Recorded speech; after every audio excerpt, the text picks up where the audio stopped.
이렇게. 자, 오늘 준비했던 거 한번 제가 지금 화면이 보이십니까? 예. 지난번에는 화면이 안 보여가지고 제가 상당히 좀 곤혹스러웠는데 잠깐만 기다려 보십시오. 음, 예, 됐습니다. 자, 공유를 하겠습니다.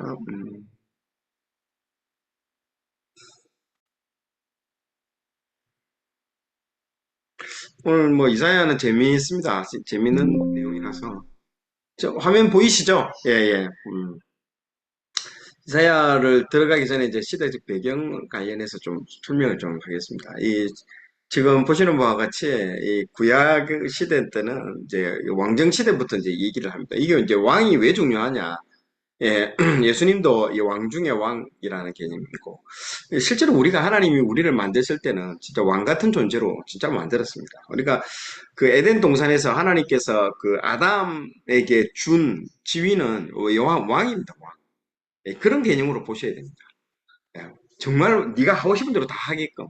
그래서 딱 하나를 뭘 만들어 놓습니까? 예, 선악을 알게 하는 나무, 그 열매, 그것만 딱 놔두고 나머지는 그 에덴 동산에서 네가 하고 싶은 대로 다 해라는 거야.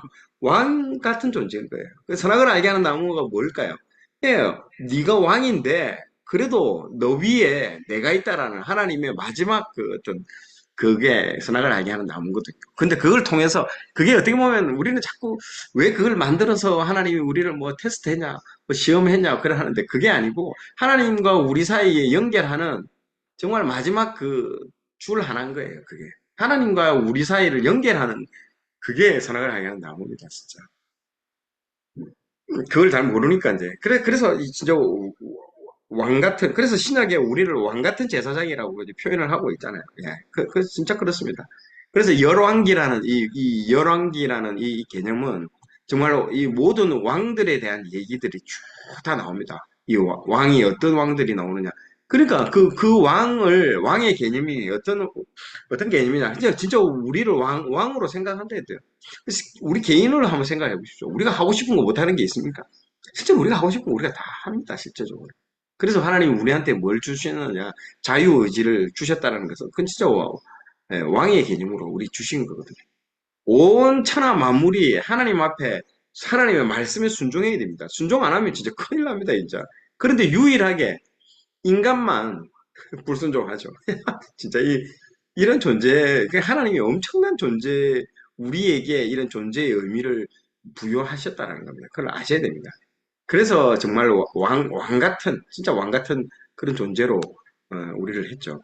그러나 하나님은 이 왕으로 우리를 만드셨지만은 우리가 하나님 어떤 왕을 원했냐면 제가 딱 어떤 목사님하고 얘기를 하다가 그 목사님 그런 얘기 하더라고요.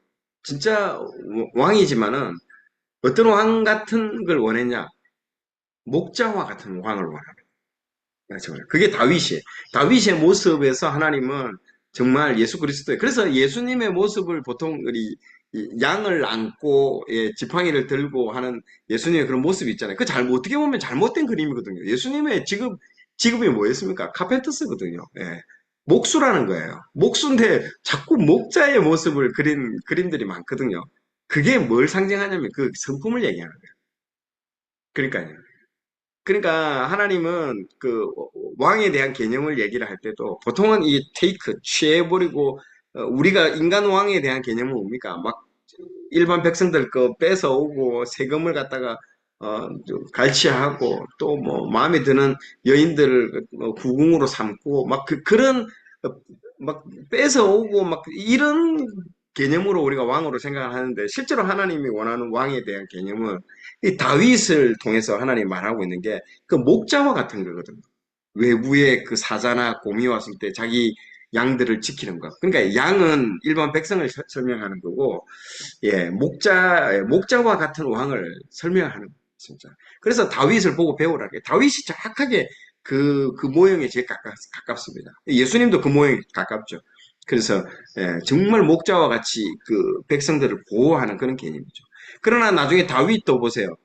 그 자기의 우리아의 아내 바세바를 취하잖아요. 그 하나님이 그 원하는 왕의 모습이 아닌 거예요. 그게 완전 인간 왕의 모습인 거예요. 막 뺏어오고 남의 아내를 지금 뺏어오고 막 그렇게 하는 모습들을 통해서 그 하나님은 목자와 같은 왕을 원하는 거예요. 정말 그러니까 그러면서 이 사무엘 상하를 통해서 이제 왕을 불러오는 책이거든요. 이 사무엘 상하가 지금 여기 화면에 보시는 것 같이. 그리고 열왕, 정말 많은 왕들을 나열하고 있습니다. 그래서 그러나 왕다운 왕이 없는 그런 상황들. 그리고 그 앞에 사사기도 마찬가지죠. 사사기도 어쩌면 진짜 우리 백성들 한 명 한 명이 왕으로 생각하고 있습니다. 그러나 그 왕들끼리의 충돌이 일어났을 때에 갈등을 조정해주는 역할. 그리고 외부로부터 침입했을 때 그 보호해주는 역할. 그래서 이 성경을요, 한 해 한 해 지나면서 깊이 묵상을 해보면 하나님이 우리를 통해서 원하는 그 왕, 우리도 마찬가지죠. 저도 이제 사역자의 길을 가다 보니까 목사님들도 결국에는 어떤 자기의 성도들을 어떤 식으로 해야 되느냐? 그냥 목자와 같이 해야 된다는 거예요. 한 마리 잃어버린 양을 찾기 위해서 떠나고 그리고 또 외부로부터 들어오는 뭐 악한 이단들이나 그런 악한 세력으로부터 우리 백성들, 우리 성도들을 보호해주는 양들, 그리고 말씀으로 먹여야 되잖아요. 그래서 이게 말씀으로 먹이는 그런 역할들. 이게 지금 딱 목자의, 그러니까 딱 여러분 왕에 대한 개념은 목자라고 생각하시면 돼요. 정확합니다. 그게. 음. 자, 그래서 이스라엘이 왕국이 분열이 되고 솔로몬에 의해서 이제 그래서 하나님이 공급을 해주시는데, 솔로몬은 처천만 해도 1000명을, 그러니까 700명의 뭡니까, 왕후를 거드리고, 300입니까? 300이 왕후입니까? 정확하게 모르겠는데, 하여튼 1000명의 여인들을 거느리잖아요. 그리고 그 여인들이 가지고 온 이방의 신전들을 통해서 문제가 일으키자, 나중에는 이스라엘이 이제 분열이 일어나죠. 이스라엘과 이제 남유다로 왕국이 분열이 되고, 그게 이제 역대상, 역대하에서 말을 합니다. 역대기는 대부분 남유다만 다루고 있지만, 열왕기상은 북쪽을 주로, 열왕기 책은 북이스라엘을 많이 다루고 있고, 역대상, 역대하는 남유다 쪽으로 다루고 있습니다. 그래서 책이 두 개가 완전히 다른 책의 개념이라고 보시면 됩니다. 열왕기 상하는 왜 우리가 바벨론으로 포로로 끌려갔는지에 대한 원인 분석, 그리고 역대 상하는요, 돌아오고 난 이후의 회복, 우리의 민족이 뿌리가 무엇이며 우리는 어떤 민족이었으며 하나님이 우리를 어떻게 바라보는지에 대한 부분들에 대한 개념이기 때문에 열왕기 상하, 역대 상하는 같은 시기를 다루고 있지만은 관점은 완전히 다른 책이라고 여러분 보시면 돼요. 그리고 이제 북이스라엘은 그 죄로 인해서 멸망을 당해서 아수르에게 포로로 끌려가고, 남유다는 이제 바벨론에게 이제 포로로 끌려가는 거죠. 지금 보시면 그래서 북이스라엘의 왕들 보세요. 왕들이 보면 뭐 악한 왕이라고 되어 있지 않습니까? 저 보세요. 보세요. 악한 왕. 전부 악한 왕이에요. 전부 악한 왕. 전부 다 악한 왕. 여기 하나 예후도 뭐 마지막에는 또 문제가 있었지만 그래도 앞부분에 누굽니까? 아합과 이세벨 가문을 갖다가 망하게 하는 어떤 그런 부분들에 있어서는 예, 하나님께 인정을 받았다는 거죠. 이제 남쪽에서는 그래도 좀 쓸만한 왕은 여호사밧, 그다음에 요담, 그다음에 히스기야, 그다음에 요시야, 이 정도, 요 네 명 정도만 하나님께 인정받고 나머지는 뭐다 질이 멸렬한 왕들로 인해서 이루어졌다라고 이제 보시면 됩니다. 자, 그러면서 하나님께서는 이 북이스라엘을 멸망시키지 않기 위해서 이런 예언자들을 보냅니다.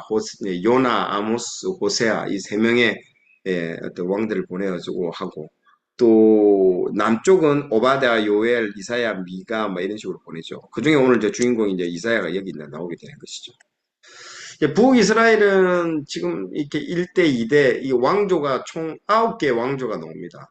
그러나 요 사이에 들어가 있는 이런 사람들은, 왕조라고, 그러니까 오므리 왕조, 예후 왕조, 문하햄 왕조, 여로보암 왕조, 이렇게 대부분이죠. 이 시무리 같은 경우에는 막 그 당대에서 그냥 칼이라고 되어 있는 건 이 쿠데타입니다. 쿠데타에 의해서 이제 이 예후도 쿠데타에 의해서 잡았다라는 거죠. 그 이후에는 보세요. 왕조가 그 이어지는 게 없어요. 그 당대에서 끝납니다. 보세요. 8번, 9번 이렇게 호세아도 당대에서 마치게 되고 좀 길게 된 왕조는 이 두 개의 왕조입니다. 오므리 왕조하고 이 4번에 나오는 오므리 왕조, 5부에 나오는 예후 왕조. 예후에게 내가 4대를 보장해 주겠다라고. 그래서 여호야스, 요아스, 여로보암, 미세, 스가랴 이 4대를 보장해 주는 그런 이야기들을 해주고 있죠. 자, 이 그림을 한번 보십시오. 이 그림을 보시면 이제 열왕기상 14장까지, 14장에서 우리가 이제 제가 읽으면서 여기서 이제 끼워 읽기가 시작되는 게 왜냐? 여기서부터 이제 오므리 왕조가 시작됩니다. 오므리 왕조의 대표적인 인물이 이제 아합과 이세벨이죠. 오므리도 뭐 오므라이스하고 이름 비슷한데 오므리도 좀 문제가 있지만은 그 아들 아버지가 이 이세벨이라는 여자, 이 오므리가 이세벨이라는 자기 며느리를 갖다가 시돈에서 이제 데려오잖아요. 그러면서 이제 아합과 결혼을 시켜주면서 이제 여기서부터 이제 완전 최악의 왕으로 이제 들어오게 되는 것이죠. 그래서 너무 악한 일을 많이 하니까 하나님이 엘리사를 원투펀치죠. 원투펀치. 진짜 엘리사라는 진짜 대단한 사람입니다. 근데 이 두 사람은 자기 이름을 딴 저기 문서책에 나오지 않습니다. 열왕기서에서 이 두 사람이 등장하지. 생각해 보세요. 그러니까 이 자기 이름을 딴 이제 문서책은 누구부터 나오냐 하면 아모스부터 나옵니다. 그래서 호세아, 아모스, 요나 이런 사람들이 이제 자기 이름을 딴 이제 소선지서가 나오지만은 실제로는 이 인물의 거물급으로 보면 엘리사가 뭐 엄청난 큰 거물들이죠. 그럼에도 불구하고 이제 자기 이름을 딴 이제 문서 책은 아모스부터 시작된다라고 보시면 됩니다. 그러면서 오므리 왕조하고 예후 왕조로 넘어가면서 이제 등장하게 됩니다. 이런 이 5명의 이 북이스라엘을 살리기 위해서 하나님이 이 5명의 선지자를 보내서 막 외치게 합니다. 회개하라고. 회개하면 돌이키면 하나님 다시 용서해 주시거든요. 근데 그런데 안 되는 겁니다. 그래서 특히 이제 여로보암 2세 때는 이 3명을 그냥 집중적으로 보냅니다. 요나를 보내서 저기 니느웨에 보내가지고 니느웨도 저렇게 회개한다. 너희들도 돌아오라고 하나님이 그렇게 보여주고 아모스, 호세아를 통해서 북이스라엘을 돌이키게 하려고 막 노력을 하죠. 그럼에도 불구하고 결국에는 아시리아에게, 즉 아수르라고 돼 있죠. 그래서 세계사에는 아시리아로 돼 있죠. 성경에는 아수르죠. 아수르에게 이제 멸망을 당하게 됩니다. 자, 그다음부터는 이제 이야기가 밑으로 이제 내려오죠. 이때부터가 이제 남유다에는 히스기야가 나옵니다.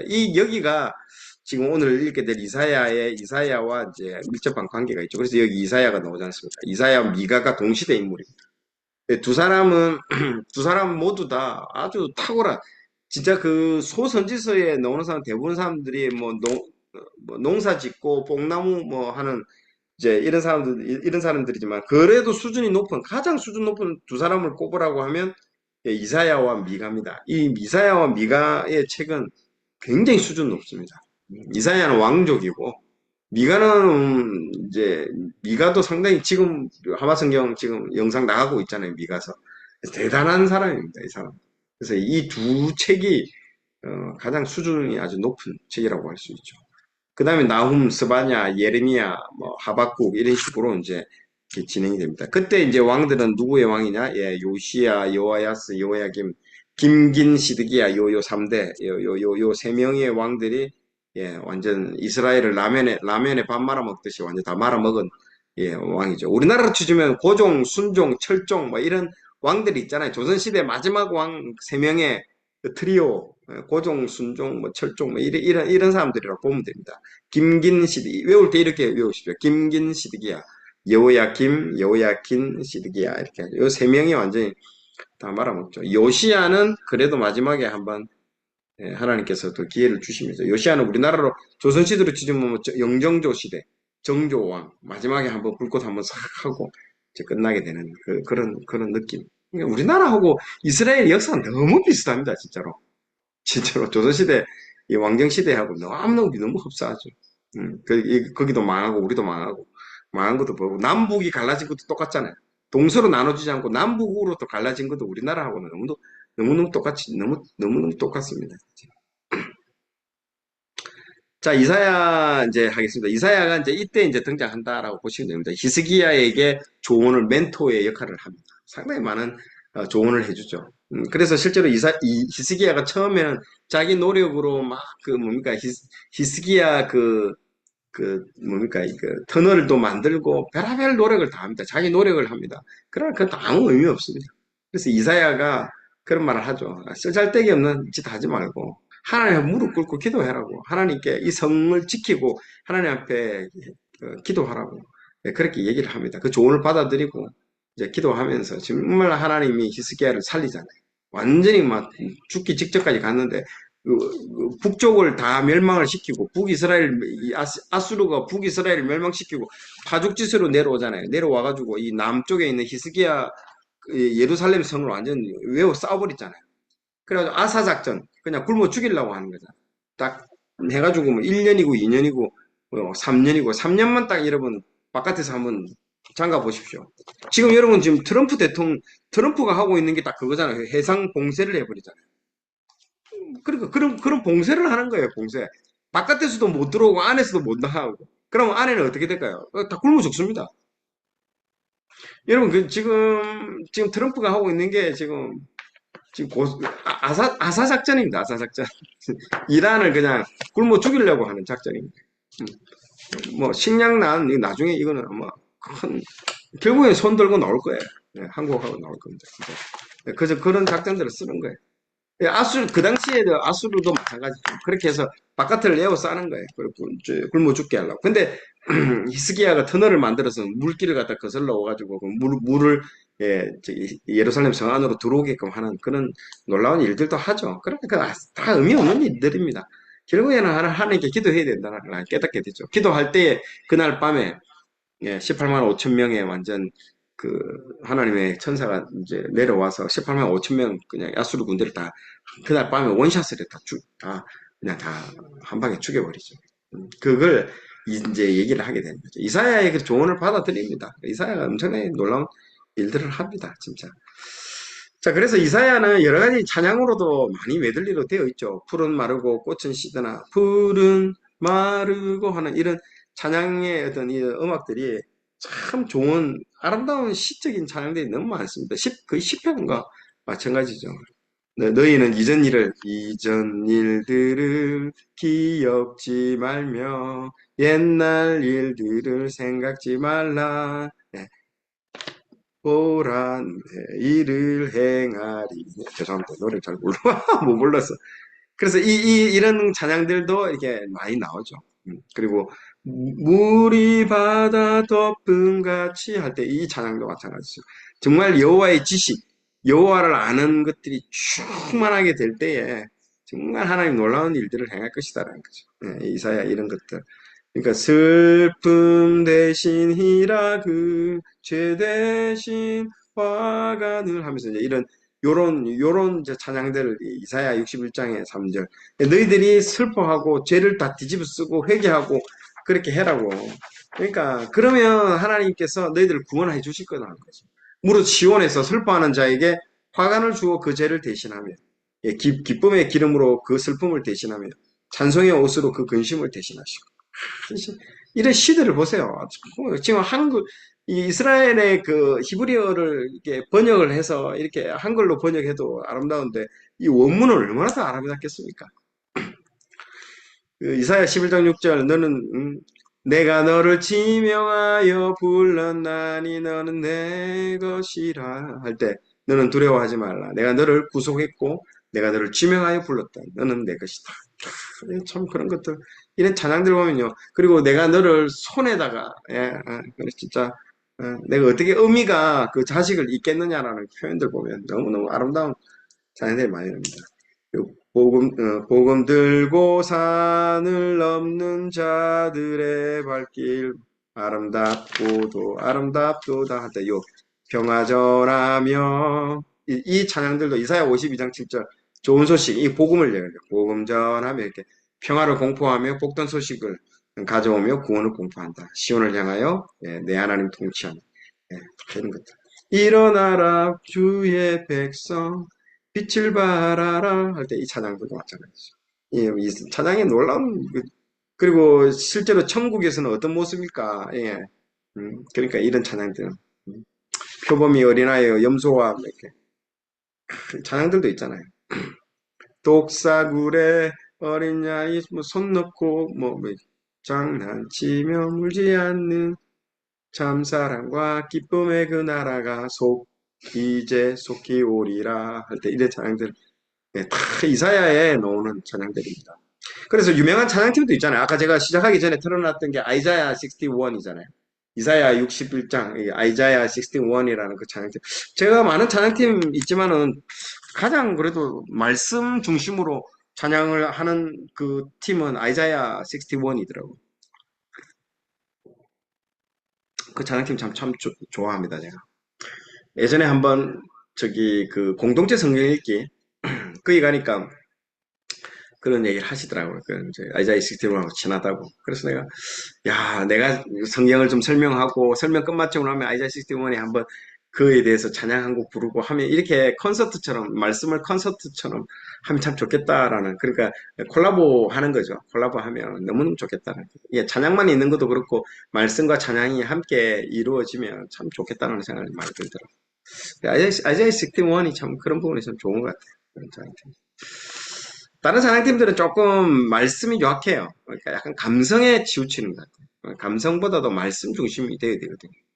그래서 아까 그 제가 들었던 그 로마서, 음, 그 약간 그런 찬양들 보면, 그 아이자이 스티븐 그 곡이 너무너무 좋습니다. 찬양 곡들도 그렇고, 가사들도 그렇고, 깊이가 있어요, 진짜. 그리고, 이는 율법이 시온에서 나오며, 음, 주의 말씀은 예루살렘에서 이사야 2장 3절에서 오라 우리가 여호와의 산에 올라 이 찬양들도 여기에 다 나오는 찬양들이라고 볼 수 있죠. 그래서 이제 참 신약에서 가장 많이 인용되는 어떤 부분들은 제일 많이 되는 게 이제 시편이 제일 많이 인용되고 두 번째가 이제 이사야로 이제 신약에서도 많이 인용이 됩니다. 그래서 이사야 신약에서 21번이나 메시 이사야 이름이 인용되고 예언장으로도 뭐 88번이나 85번이나 직간접적으로 인용이 됩니다. 저도 지금 박사 논문, 뭐 석사 논문, 또 학술지, 박사 논문 한번 써보니까 이 인용하는 거, 이 인용된다는 게 얼마나 중요한 책인지 몰라요. 우리 자기의 논문이, 저도 이제 석사 논문이 지금 등재되어 있는데, 이게 몇 번, 어떤 사람으로부터 어디에 인용이 됐는지가 카운팅이 돼 숫자가 돼서 나옵니다. 나오더라고요. 그리고 최근에 제가 보니까 고려대학교 어디 석사 논문이던데, 그 논문에 보니까 우리나라 저기 뭡니까, 기독교 유튜브 순위가 쫙 나오더라고요. 거기가 제 전체 순위가 제가 하마성경 15위로 나오더라고요. 이제 석사 논문에 나오더라고요. 그러니까 그게 이제 개인별, 기간별 나오는데, 예, 그때 당시에는 좀 꽤 오래 전입니다. 지금은 많이 밀렸죠. 지금은 뭐, 아니고, 한 5년 전인가? 제가 뭐 한참 잘 나갈 때, 그때 그분이 썼더라고. 논문 썼을 때, 제가 제 이름이, 제 하마성이 나오니까 신기하더라고요. 고려대학교 석사 논문에 나오더라고요. 기독교 유튜브 채널 어떤 분석하면서 나오더라고요. 자, 이사야의 이름의 뜻은 이제 구원. 그러니까 인용이 많이 된다는 것은 이 권위가 있다라는 뜻입니다. 그래서 이름의 뜻은 여호와는 구원이시다. 야라는 뜻은 이게 하나님이라는 뜻이거든요. 엘리야, 야가 많이 나오잖아요. 또 뭐가 나옵니까? 엘리야, 뭐. 그래서 여호와는 구원이다. 예, 이 사가 구원이거든요. 엘리사 알죠? 엘리사가 그도 엘이 하나님이고 사가 하나님은 구원자이시다는 뜻이거든요. 엘리사, 사. 음. 그러니까 그런 용어들. 근데 이사야는 왕족이면서 왕족 출신이기 때문에 아주 문체가 화려합니다. 국제적인 감각도 뛰어나고 국제 정세도 밝죠. 지금 우리나라로 치면 우리나라 상황 보세요. 우리나라 자체로 우리가 해석을 할 수가 없습니다. 이 중국과 러시아와 그리고 일본과 미국 이 4대 강국과 얽히고 설켜 있는 것들을 다 풀어야만이 또 알 수 있죠. 또 우리나라만 또 보고 볼 수도 없죠. 북한, 보세요. 지금 북한, 이란, 뭐 이런 문제들 다 연결되어 있습니다, 진짜. 모든 것들이 지금, 우리나라가 지금 굉장히, 지금 국제 정세에 얽히고 설켜 있는 부분들이죠. 자, 이사야에 대한 서평은 진짜 문학적으로도 이제 뛰어나고 구약의 사도 바울이라고 할 정도로 진짜 뛰어난 사람입니다. 진짜. 그래서 시인이면서 풍부한 어휘를 사용하고 있고 비유적, 은유, 정말 이사야를 읽기 위해서 히브리어를 공부하는 사람들도 많더라고요. 그러니까 이사야 셰익스피어에 비유할 정도로 문학적으로 뛰어난 사람입니다. 근데 왜 이렇게 읽기가 어렵느냐? 너무 길어가지고 앞에 내용을 진짜 66장이거든요. 이사야를 제가 이사야 하면서 이거 진짜 66장을 한꺼번에 다 이렇게 한다는 것도 정말 정말 힘들었습니다. 너무너무 어렵더라고요. 정말. 그래서 나중에 앞부분을 읽었던 내용이 뒷부분에 나오면 이게 지금 연결도 안 되고 너무너무 힘들어요. 그리고 시대도 이게 현재, 과거, 미래가 앞으로 갔다 뒤로 갔다가 막 이게 막 대혼돈입니다. 그래서 이걸 아는 사람은 이 히브리 역사를 정확하게 저도 히브리 역사를 많이 좀 공부를 하고 뭐 100도 이상 하니까 이래서 이거 지금 옛날 얘기하고 있구나 아는데 처음 읽는 사람들이나 뭐 성경 한 뭐 10독도 안 된 뭐 한 5독, 5독에서 뭐 5독 정도 내외로 한 사람들은 아직 이걸 이해하기가 너무너무 어렵습니다, 진짜. 전체 구조와 주제를 먼저 파악하지 않으면 이사야서는 상당히 여러분들 이해하기가 쉽지 않은 책이라고 이제 보시면 됩니다. 자, 이사야 자체가 이제 66장이기 때문에 이게 성경 66권하고 똑같습니다. 참 신비로워요. 이게 성경의 축약본이라고 할 수도 있죠. 그래서 1장부터 39장, 보세요. 구약이 몇 장부터 몇 장까지입니까? 39장이잖아요. 구약이 39장이고, 39, 3 곱하기 9는 39, 27. 신약은 27편. 그래서 27편이라고 보시면 됩니다. 그래서 이제 구약은 1장부터 39장까지는 심판, 이 구약의 내용이잖아요. 구약은 심판의 내용이고, 신약은요, 예수님께서 오셔서 우리를 구원하시는 내용, 구원에 대한 내용이다. 심판과 구원에 대한 내용이죠. 그래서 이제 성경 전체를 간추린 성경이라고 또 얘기를 합니다. 그래서 성경 66권, 이사야 66권, 성경 이사야를 구약과 신약으로 나눠져 있는 거죠. 그래서 미켈란젤로가 이 시스틴 예배당 천정에다가 지금 이제 이 그림이 시스틴 어떤 성당. 나중에 여러분들 꼭 저기 유럽에 가면 시스틴 성당을 꼭 가보십시오. 거기 미켈란젤로가 원래 미켈란젤로가 여러분 조각가입니다. 그림 그리는 사람이 아니에요, 원래는. 조각가예요. 이 조각가인데 교황이 아무도 안 그리려고 하니까 엄청난 대작업이거든요. 이 시스틴 그 벽화, 천정에 있는 벽화를 딱 그리라고 해서. 그래서 미켈란젤로가 20대 때예요. 20살 젊은 애를 갖다 오라 해가지고, 그것도 조각가인데, 이 사람이 조각가예요. 그림 그린 사람이 아니야. 올라와서 네가 좀 그려 해가지고. 그 당시에는 교황이 하라고 하면 무조건 해야 됩니다. 이거 도망가지 않고서는 할 수가 없어. 도망가더라도 끝까지 쫓아와가지고 잡아옵니다. 그래서 미켈란젤로가 그 천정에 매달린 채로 이렇게 매달린 채로 그림을 그려요. 그래서 나중에 이걸 다 그리고 이게 꽤 수년간 그립니다. 수년간 그리고 나서 이 미켈란젤로 얼굴이 있지 않습니까? 80대 노인이 됐다고 얘기해요. 그리고 천정에 그렸기 때문에 이 유화들 있잖아요. 이 물감들이 떨어져가지고 얼굴에 막 묻어 있으니까 이 얼굴에 있는 피부가 다 상해가지고 노인처럼 됐고 눈은 누워서 이렇게 그려야 되기 때문에 눈이 사시눈이 돼버려요. 눈이 완전 이게 눈이 다 동공이 풀려버려요. 그래서 화장실도 못 가고 하루 종일 그 매달려가지고 거기서 볼일 다 보고 밥도 위에서 올려주고 공중에 매달린 채로 살은 거예요. 진짜 미켈란젤로가. 그러면서 공중에 지금 보고 있는 이 그림이 공중에 그림이에요. 그래서 심판과 39장까지는 심판과 경고, 책망과 문책, 그리고 40장부터 66장까지는 위로와 용서, 축복과 평화 이제 이런 주로 내용들이 나옵니다. 그래서 1장의 부분들 1장은 좀 이따 한번 읽어볼 겁니다. 그래서 하나님께서는 1장 4절에서 5절 보십시오. 슬프다 범죄한 나라요. 이렇게 너희들은 심판받아야 된다는 심판에 대한 부분들이 쭉 이렇게 심판과 책망에 대한 부분들이 쭉 나오죠.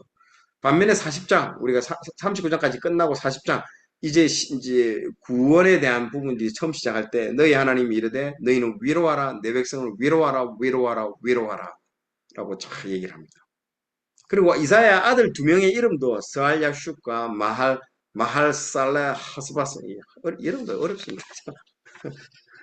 우리 학생들이 알더라고요. 우리 학교 학생들이 퀴즈 누구 내봐라 하면 이 두 명의 이름을 알아맞추세요 하면서 퀴즈를 내더라고요. 그래 내가 스알야숲하고 마할살라 하스바스 하니까 어머 선생님 어떻게 아세요? 장난하냐 얘들아.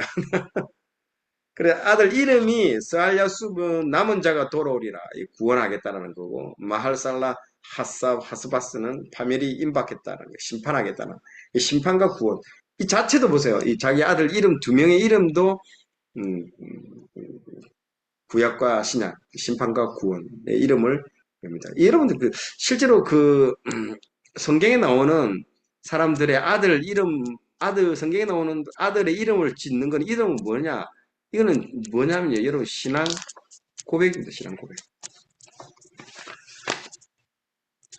그래서 그 요셉이 나중에 그 누굽니까? 그 애굽에 있는 저 제사장 그 제사장 딸하고 결혼하잖아요.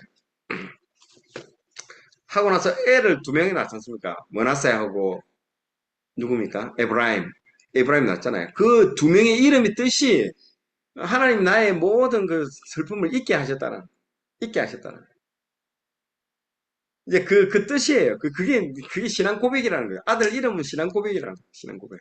자기의 신앙 고백. 상당히 의미가 있습니다. 그래서 나중에 저기, 음, 호세아도 아들의 이름 가지고 의미가 있잖아요. 그 얘기도 하는 거죠.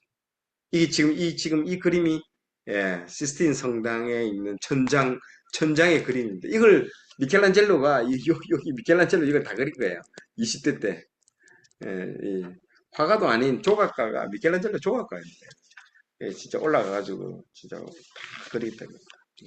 이 천지창조예요, 이 천지창조. 꼭 한번 나중에 유럽에 가시면, 이 시스틴 대성당에는 한번 가보셔야 됩니다. 저도 솔직히 안 가봤습니다. 안 가봤기 때문에 저도 안 가고 싶은데, 한번, 다음에 한번, 그랬죠. 성지순례 겸 한번, 5월 때 한번 가겠습니다.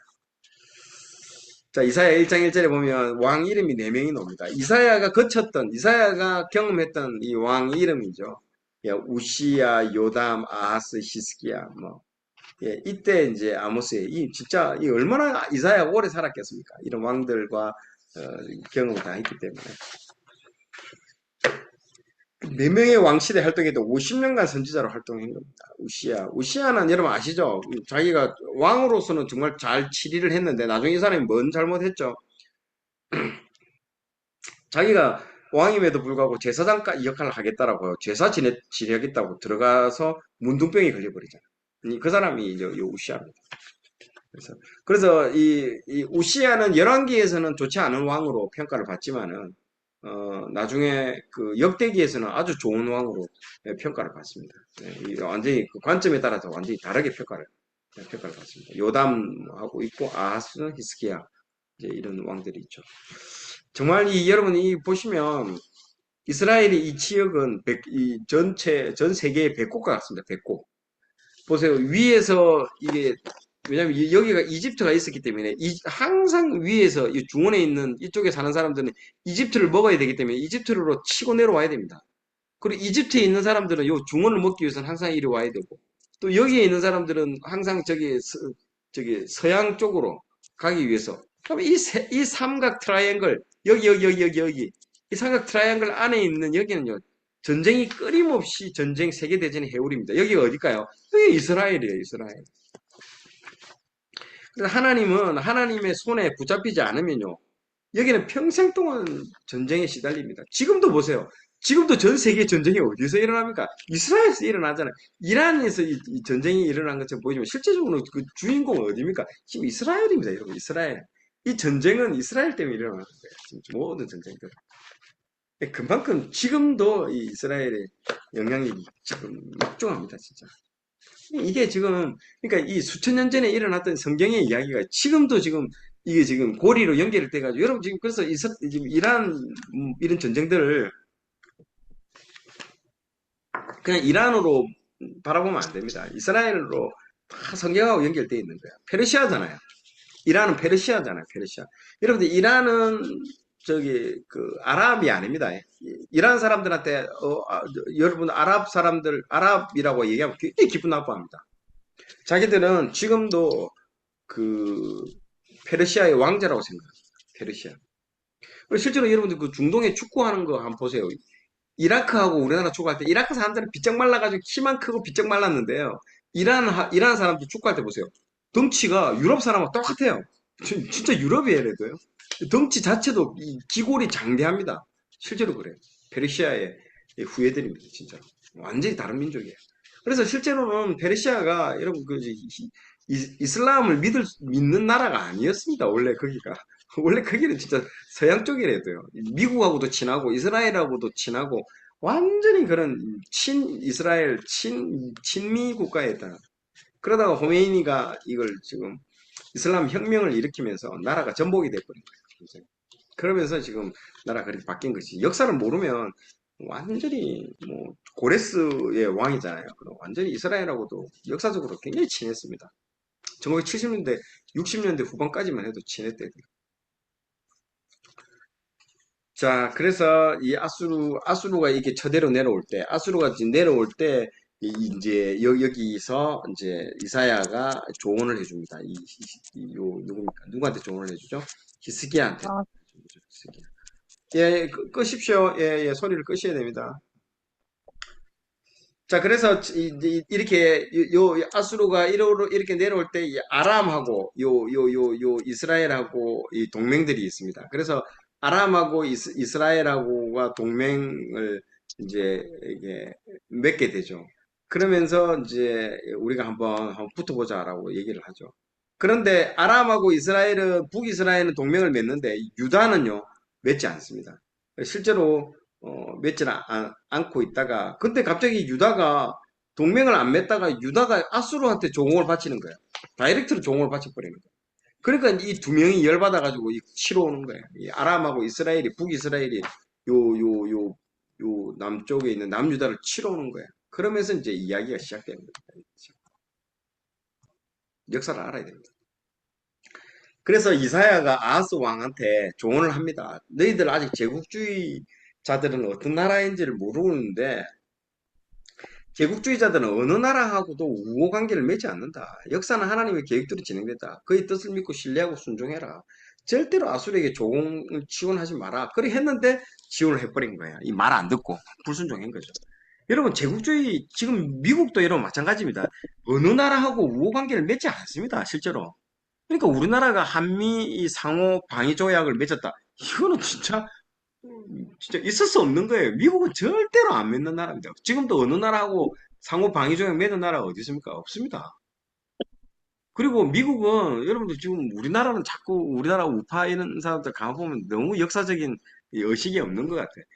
미국을 미국은 철저히 자기 나라 이 자기의 자국 이익 중심으로 움직이는 겁니다. 정말 그걸 여러분 그걸 막 우리나라를 도와주겠지 뭐 그렇게 순진하게 생각하는 자체가 나는 이해가 안 갑니다. 미국은 철저히 자기 나라.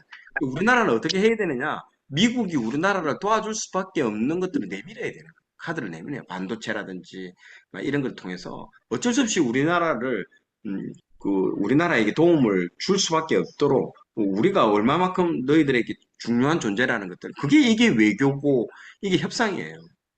철저히 우리나라도 철저히 그렇게 움직여야 되는 거고 그걸 통해서 움직여요. 물론 그 피로 맺었던 우리는 한미 동맹이라는 게 있죠. 그러나 그걸 가지고 순진하게 그것만 가지고 좀 도와달라고 해서는 지금 그 그러니까 지금도 미국도 전 세계를 저기 통치하는 하나의 큰 그 제국의 관점으로 봐야 됩니다. 그런 나라들은 절대로 우호 관계를 맺지 않습니다. 철저하게. 오늘도 뉴스 나왔지 않습니까? 그 독일에 있는 주한 미군을 갖다가 5천 명 감축한다고. 이란 안 도와주니까. 철저히 그렇게 움직인대요. 그러니까 트럼프를 이해하려면 트럼프는 철저하게 미국 우선주의입니다. 네, 그 트럼프에게 우리가 어떤 걸 내밀고 어떤 것들을 협상을 해야 되느냐가 상당히 그러니까 역사 의식도 있어야 되고 전략적이어야 되고 관점도 그렇게 해야 됩니다. 그러지 않으면 지금 이 시대에는 살아남기가 상당히 어렵습니다. 그런 면에서는 우리나라가 굉장히 지금 유리한 위치를 점하고 있다라고 저는 보여집니다. 실제로 반도체나 뭐 이런 부분들은 상당히 조선, 반도체 이런 것들은 우리나라가 다른 나라가 제공해 줄 수 없는 그런 겁니다. 아마 상당히 우리나라가 이번 이 기회를 통해서 이 전쟁이 위기가 아니고 우리나라한테는 엄청난 기회입니다. 제가 볼 때는. 그리고 중국을 견제하기 위해서 한국을 지금 미국이 굉장히 우리나라를 띄워줄 겁니다. 제가 볼 때 띄워줄 수밖에 없어요. 진짜로요. 우리나라 말고는 이런 미국의 입맛을 해줄 수 있는 나라는 없습니다, 지금. 모든 부분에서 제조, 또 조선, 뭐 이런 반도체 이런 것들은 지금 최고입니다, 최고. 참, 이제 우리나라가 한국이 참, 좀 놀라운 시대가 열릴 상황이라고 저는 보여지는 거예요. 이런 것들 철저하게 지렛대로 잘 활용해서, 이 외교에 있어서도 잘 활용을 해야 될 부분들이 있는 것 같아요. 그래서 이런 부분들이 지금도 똑같아요. 이사야가 아하스한테 조언한 게 조공 주지 마라. 걔들은 조공 먹고 또 달라고 얘기를 하고 절대로 안 가고 너희들 이 나라를 잡아먹으려고 올 것이다라고 하는 거예요. 그래서 아수르 제국에 도움을 구하지 말라고 이사야는요. 진짜 여기는 뭐 이사야 뭐 팬티를 하나 걸치지만 실제로 싹 벗은 몸으로 완전히 다 벗은 몸으로 3년간 예루살렘 한복판 3년간 다녔다 이제. 사람들이 자꾸 이사야 말을 안 들으니까 여러분 생각해보세요. 이사야가 아까 뭐라고 했을까? 왕족이래도 이 사람이요. 이 사람이 왕족 출신입니다. 얼마나 자존심도 많은 사람이에요. 근데 하나님이 벗으라고 하니까 다 벗고 3년간 예루살렘 그 시내 그 시장통 한복판을 3년간 돌아다니면서 아수르 제국에 도움 구하지 말라고 막 외치고 돌아다녔대요. 아, 그 당시에 선지자들은요. 지금 목사님들은 지금 아주 해피한 시절을 보내고 있니까 이렇게 외치라면 외칠 수 있겠습니까? 이 사람처럼 이렇게 왕족 출신인데 대단한 그렇게 얼마나 말을 안 들었길래 그렇게 하나님 왜 이렇게 요구를 왜 이런 얘기를 왜 할까요? 아무도 안 들으니까 무슨 얘기를 해도 안 들으니까 이 벗고 나가서 좀 얘기를 해라. 내 말 좀 들으라. 안 듣거든요. 그래서 이사야가 진짜 이겁니다. 내 허리에서 배를 끌고 벌써 이게 내 허리에서 이사야 보고 얘기하는 거예요. 내 발에서 신을 벗고 그가 그대로 하여 벗은 몸과 벗은 발로 다니니라. 보세요 이렇게 참 애굽의 수치가 왜 이렇게 부끄럽게 수치를 하냐? 너희들이 나중에 이런 수치를 당할 것이다. 벌거벗은 몸으로 벌거벗은 발로 맨 밑에 보세요. 벗은 몸과 벗은 발로 볼기까지 엉덩이까지 다 드러내고 애굽의 수치를 보이리니라고. 그래서 그걸 예표로서 징조로서 이사야한테 벗고 다니라고 한 거예요. 아, 참 이사야 무슨 그래서 아수르하고 바벨론 막대기를 통해서 하나님이 이제 이스라엘을 훈련시키는 훈련이 이제 시작되었다는 거죠. 자, 이 표를 잘 보십시오. 이 표가 제일 중요한 표 중에 하나입니다. 앞에 39장까지의 심판과 예언이고 밑에는 40장부터 66장까지는 구원의 예언들로 나오는데 그 사이에 여러분 잘 보세요. 이 중간에 히스기야의 이야기가 나옵니다. 그러면서 몇 장부터 몇 장? 36장부터 39장까지가 히스기야 이야기가 36, 37, 38, 39장 중간에 딱 끼워 있는 거야. 그러니까 심판과 구원이 하나 갑자기 심판에서 구원으로 넘어가면 너무 뜬금없잖아요. 너희들 막 심판할 거야 했다가 너희들 살려줄게. 이게 뭐예요 장난. 이게 막 온탕 냉탕을 하다가 열탕과 냉탕을 왔다 갔다 하면 문제가 되니까 그 사이에 뭐 어떤 것들을 끼워 넣느냐 히스기야 이야기를 그 사이에다가 싹 넣어가지고 요게 넘어가게끔 만들어 주는 거예요. 그러면서 히스기야가 심판받지만은 나중에 심판받지만은 구원받잖아요. 자꾸 뭐 찌직 소리가 나네. 어디 누가 안 끄신 것 같은데. 예, 음소거 해 주십시오. 그래서 이 이사야 그 히스기야의 이야기를 통해서 히스기야의 구원 이야기를 통해서 이 구원 이야기로 스무스하게 넘어가는 거예요. 이게 아주 재밌습니다. 책이 엄청나게 이게 놀라운 책이에요. 이거 보세요. 이 역사 이야기를 중간에 끼워 넣어서 히스기야의 구원, 질병, 실수, 역사적 사실, 스토리텔링 방식으로 쫙 넣어가지고 그 사이에 끼워 넣는 거예요.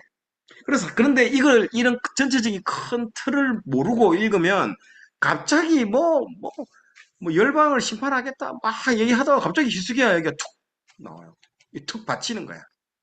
그런데 그렇게 읽으면 안 되고 지금 이 전체 그림에서 보면 이게 이해가 됩니다. 아, 이 전체 이제 전반전을 마치고 후반전 하기 전에 라크룸에 들어가서 잠시 이야기하는 이야기를 하는 거 똑같은 거예요, 이게 지금. 그래서 중간에 인터미션인 거예요. 10분간 휴식 하면서 그 히스기야 이야기가 그 사이에 그 휴식 기간 동안 이루어지는 거예요. 근데 이 이야기도 요 앞 심판과 구원이라는 그 두 개의 주제를 가지고 얘기하는 거기 때문에 아주 매끄러운 연결이 되는 거죠. 그래서 하늘이여 땅이여 들어라 하면서 막 이렇게 나오는 겁니다. 그래서 이제 이사야의 그 5가지 메시지는 배반, 징계, 회개, 회복, 구원 이런 식으로 이제 이루어지고 있습니다.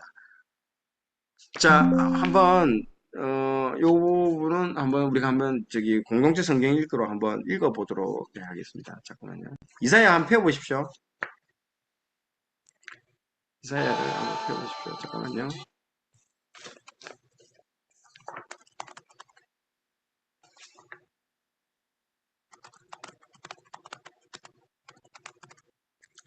다 못 읽고 이사야 1장만 한번 읽도록 하겠습니다.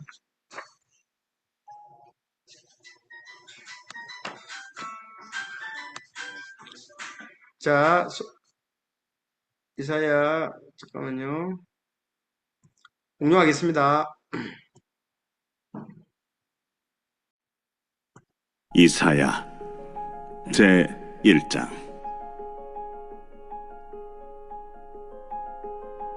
유다왕 우시아와 요담과 아하스와 히스기야 시대의 아모스의 아들 이사야가 유다와 예루살렘에 관하여 본 계시라.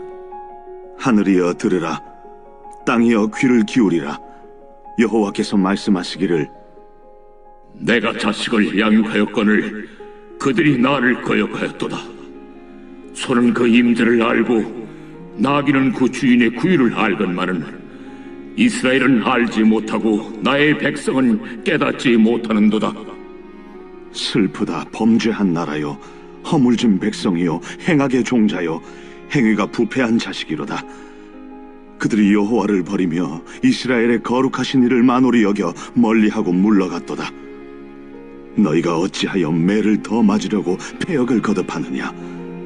온 머리는 병들었고 온 마음은 피곤하였으며 발바닥에서 머리까지 성한 곳이 없이 상한 것과 터진 것과 새로 맞은 흔적뿐이거늘 그것을 짜며 싸매며 기름으로 부드럽게 함을 받지 못하였도다.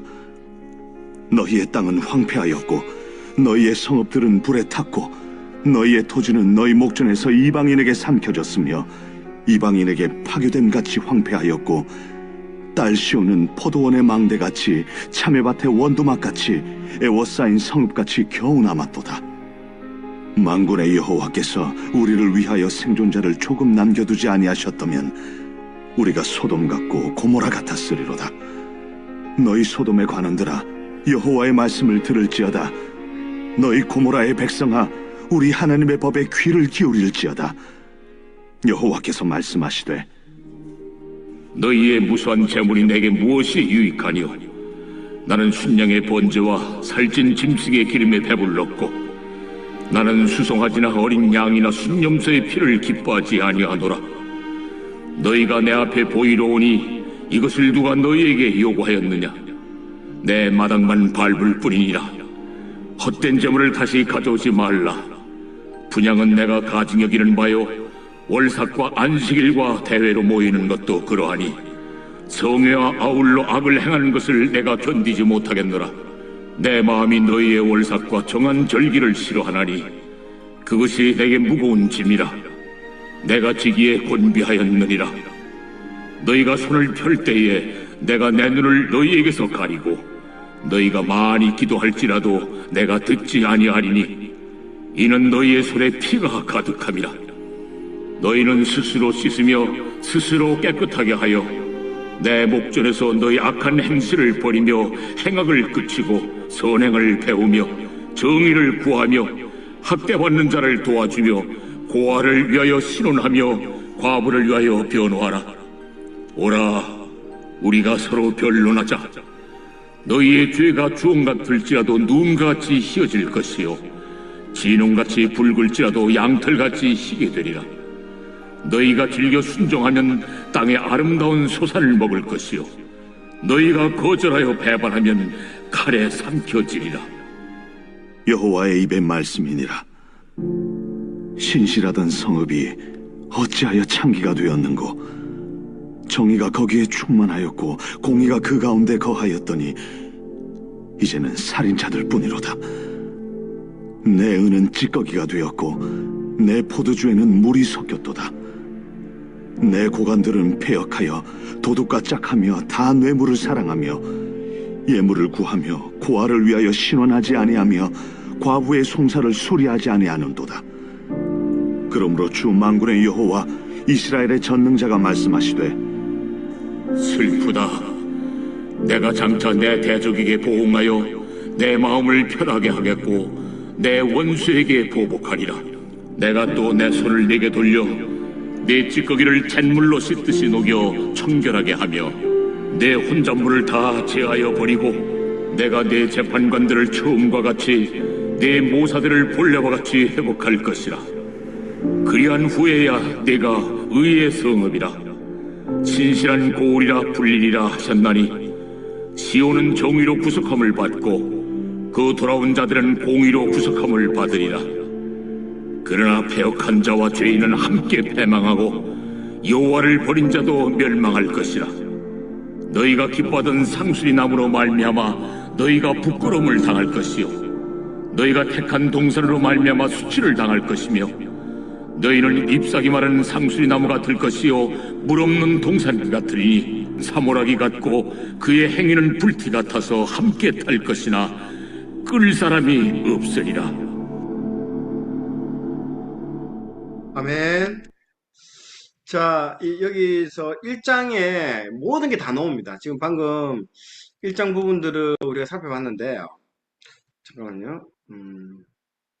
다시 한번 우리 쪽으로 다시 돌아올게요. 1장에서 우리가 여기 보세요. 파워포인트 보이시죠? 예, 1장에 보면 이제 배반, 아까 전에 했던 이 지금 방금 배반했고 먼저 하나님이 그 이제 언약을 깨트린 게 아니고 너희들이 배반했다라는 거죠.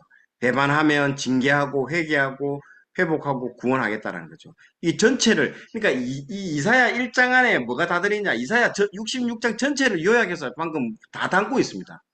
그래서 이 대단한 책이죠. 그러니까 우리가 머릿말, 책을 살 때는 반드시 이러면 머릿말을 읽어봐야 됩니다. 머릿말이 그 책 전체를 아주 요약하는 겁니다. 논문 쓸 때도 그 초록이라고 하거든요. 그 서머리를 합니다. 맨 앞에. 이 지금 논문이 뭔 얘기를 하고 있는지. 마찬가지로, 예, 1장이 왜 중요한지 1장을 천천히 한번 읽어봐야 됩니다. 전체를 요약해서 담고 있습니다. 뭘 담고 있느냐? 배반. 슬프다 범죄한 나라요 하면서 거룩하신 이를 맨 마지막에 만홀히 여겨 멀리하고 물러갔도다. 너희들이 나를 하찮게 생각한다는 거죠. 만홀히 여긴다는 거죠. 하나님 절대로 우리가 만홀히 여김을 당할 뿐이 아니라는 거죠. 오히려 우리가 그렇게 당합니다, 나중에. 그 다음에 너희들이 그렇게 배반을 하니까 징계하고 징벌을 하는 겁니다. 우리를. 그래서 너무 많이 맞았다라는 거죠. 이제는 6절에 보세요. 발바닥에서 머리까지 성한 곳이 없다는, 너무 많이 두들겨 맞아가지고. 주변에 아수르한테 맞죠. 아까 전에 뭐 어디한테도 맞죠. 암몬한테 맞죠. 주변의 나라들한테 맞고 터지고 이제 막 그 싸매어서 기름을 부드럽게 함을 받지도 못할 정도로 너무너무 많이 맞았다라는 거죠. 하나님도 얼마나 마음 아프시겠습니까? 그래서 16절에 보세요. 너희는 스스로 씻으며 스스로 깨끗하게 하여, 회개해라는 거예요. 회개를 촉구하고 있습니다. 하나님께서. 회개를 촉구합니다. 그래서 회개를 하면 너희 죄가 주홍 같을지라도 눈과 같이 희어질 것이요 진홍같이 붉을지라도 양털같이 희게 되리라 라고 하나님께서 회복의 어떤 메시지를 또 이렇게 얘기를 하시잖아요. 그러면서 구원하겠다라는 거죠. 1장 27절에 시온은 정의로 구속함을 받고 그 돌아온 자들은 공의로 구속함을 받으리라 라고 딱 얘기를 합니다.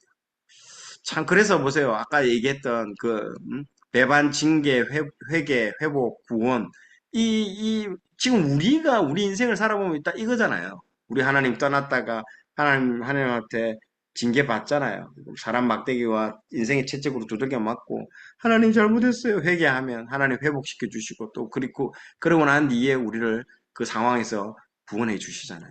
이게 그대로 다 우리 인생의 부분하고 똑같습니다. 이게 이사야의 일장에 그대로 다 나왔다는 거죠. 자, 이사야에서 전체적으로 말하고자 하는 핵심 5가지만 얘기하고 마치도록 하겠습니다. 구원하시겠다는 거죠. 제가 제일 이사야에서 좋아하는 구절이 이 구절이에요. 여인이 어찌 그 젖먹는 자식을 잊겠으며 자기 태에서 난 아들을 긍휼히 여기지 않겠느냐. 그들은 혹시 잊을지라도 나는 너를 잊지 아니할 것이라. 내가 너를 손바닥에다가 새겨놨다는 거죠. 손바닥에 새겨놨. 참 잊지 않겠다는 거죠. 그러면서 구원해 주시겠다는 거죠. 그래서 이사야 53장에 메시아 예언장이 나오잖아요.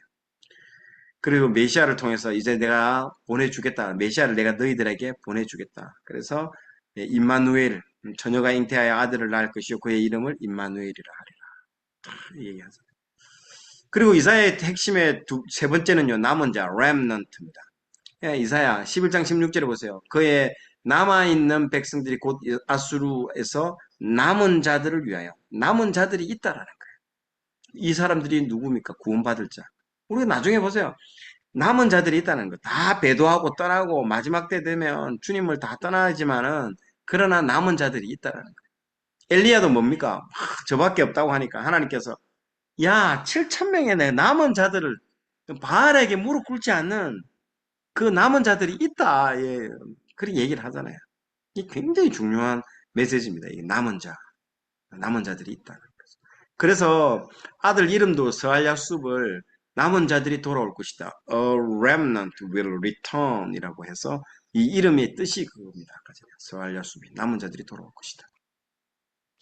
로마서에도 이렇게 나와 있잖아요. 그런즉 이와 같이 지금도 은혜로 택하심을 따라 남은 자가 있느니라. 결국 구원받는 사람이 이 사람들이 구원받는다는 거죠. 남은 자. 그래서 끝까지 남는 신앙을 해야 됩니다, 여러분. 나중에 이게 물론 하나님께서 우리의 은혜 베풀어서 우리가 남게 되겠지만 이 말씀을 기억해야 됩니다. 이 말씀을 붙잡아야 되는 거예요. 이 언약의 말씀들을.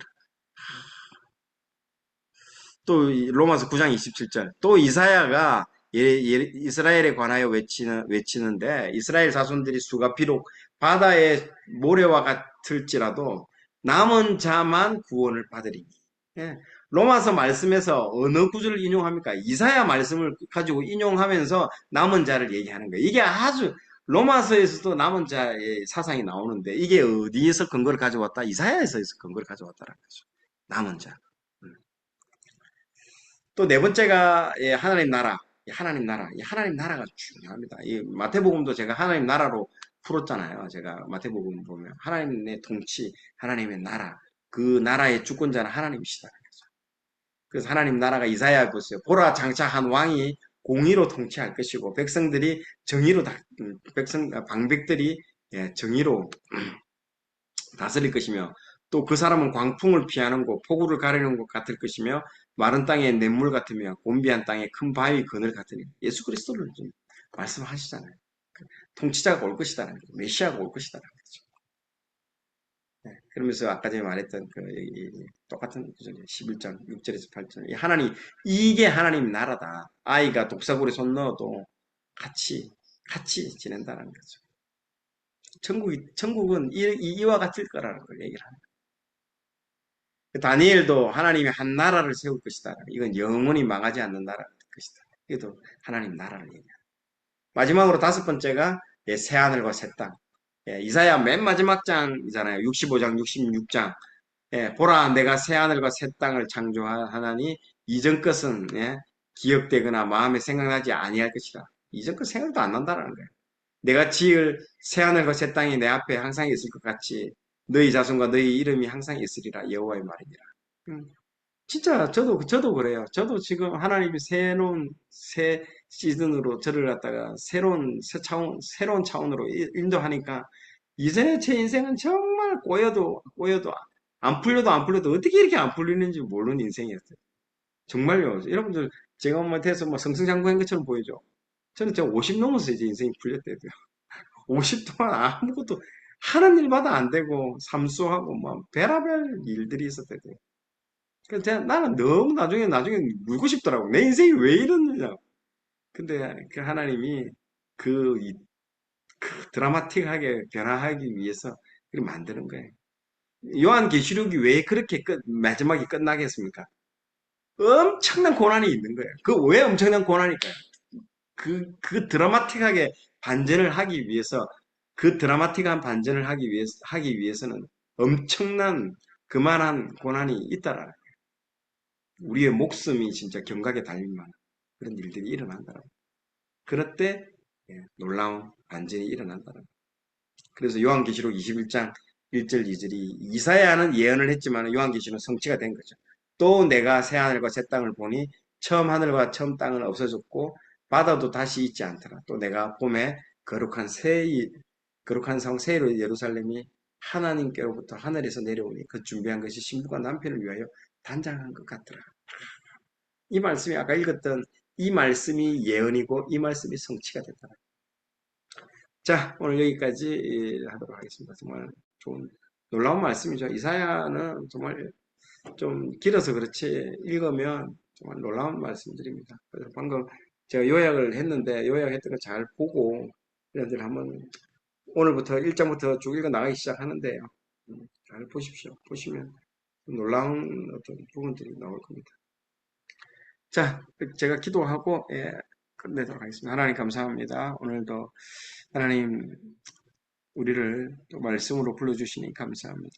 하나님 이사야의 말씀을 통해서 하나님 우리가 과거에 어떠한 자였으며 하나님께서 우리를 어떻게 불렀고 또 앞으로 우리를 어떻게 인도할 것인가를 하나님 과거와 현재와 미래를 다 보여주는 책이 이사야 책입니다. 하나님 정말 우리가 남은 자가 되게 하여 주시고 하나님 우리가 말씀에 붙들린 자 되게 하여 주셔서 하나님 어떠한 어려움과 시련과 힘든 부분들이 올지라도 고난이 올지라도 핍박이 올지라도 하나님 우리가 끝까지 하나님 남는 자로 하나님 앞에 우리의 믿음을 보이는 자들로 하나님께서 우리를 인정해야 하는 그 자로 남게 하여 주시옵소서. 하나님 이사야서를 통해서 하나님 많은 것들을 하나님 오늘 또 깨닫고 있습니다. 하나님 읽을 때 더 깊은 은혜를 주시고 또 이 통독할 때에 하나님께서 우리에게 더 큰 놀라운 것들을 부어주실 줄로 믿습니다. 하나님 이사야를 통과하는 긴 시간 66장이지만 하나님과 손잡고 하나님 그 길을 하나님 즐거웠게 또 하나님 의미 있게 하나님 은혜의 시간으로 통과할 수 있도록 주님 도와주시옵소서. 감사드리며 예수님 이름으로 기도드렸습니다. 아멘. 감사합니다. 아유, 예, 이 연휴 기간 동안 또 이렇게 늦은 밤에 중간중간 나는 다 나가실 거로 생각했는데 또 이렇게 남아서 오늘 하여튼 많은 얘기를 했죠. 예, 예, 감사합니다. 예, 논문 등재, 예, 제가 참 했고요. 참, 예, 세계 정세까지 얘기했고, 뭐, 제가 오늘 이사야처럼 했습니다. 예, 세계 정세, 뭐, 트럼프까지 해서 뭐, 전쟁과 얘기를, 제가 한번 시간이 되면 이런 세계 정세 이런 것들도 지리의 힘인가? 그 책을 한번 여러분 보십시오. 미국이 왜 어떻게 해서 그렇게 전 세계를 아주 제국적인 관점으로 큰 관점으로 세계를 통치하고 있고 자기 나라를 방어하고 있는지를 지리의 힘이라는 책이 있어요. 그걸 한번 보시면 놀랄 겁니다. 이 전략기는 미국이 가지고 있는 전략, 생각들 할 얘기가 많은데 저도 이런 부분에 대해서 너무너무 신비롭고 재밌습니다. 한국이 또 그걸 보면 한국이 또 나아갈 방향들도 보입니다. 예. 참, 그래서 성경을 많이 읽으면 놀라운 일들이 참 그렇습니다. 그래서 정말 올 한 해 아마 하나님께서 많은 일들을 저한테 행할 것일 것 같아요. 올 한 해. 너무 좀 체력적으로 너무 지쳤습니다. 제가 지금 너무 많은 일. 끝나고 나면 오늘 저녁에 또 일을 계속 해야 됩니다. 예, 논문, 남아있는 논문, 문제도 또 써야 되고. 또 좀 있으면 논문도 아마 논문 그 설문조사를 하게 될 텐데 좀 도와주십시오. 아마 다음 주, 내일 정도에 아마 설문조사 올라갈 겁니다. 여러분들이. 그 설문조사 한 5분 정도만 하면 설문조사 다 합니다. 하마성경과 관련돼서. 주변의 사람들한테도 좀 이렇게 설문조사 넘겨주시고, 뒤에 예수님이 나왔다가 안 나왔다가 하네요. 예수님 나왔다가 안 나왔다가. 자, 예. 그래요. 하여튼 연휴 잘 보내시고 가족들과 5월달은 가족들과 예, 참 많은 좋은 시간을 보내십시오. 예. 저도 오늘 우리 아내 생일이라 가지고 빨리 끝내야 될 것 같습니다. 맞아요. 빨리 빠른 게 아니네. 하여튼 잘 보내십시오. 너무 의미 있는 시간들을 잘 보내시고, 예, 성경도 읽으면서 국제 정세도 잘 한번 돌이켜 보면 많은 이사야서가 많은 것들을 우리에게 영감을 주는 책일 겁니다. 예, 그래서 좋은 시간 보내십시오. 자, 절 들어가십시오. 문 닫겠습니다. 감사합니다. 예.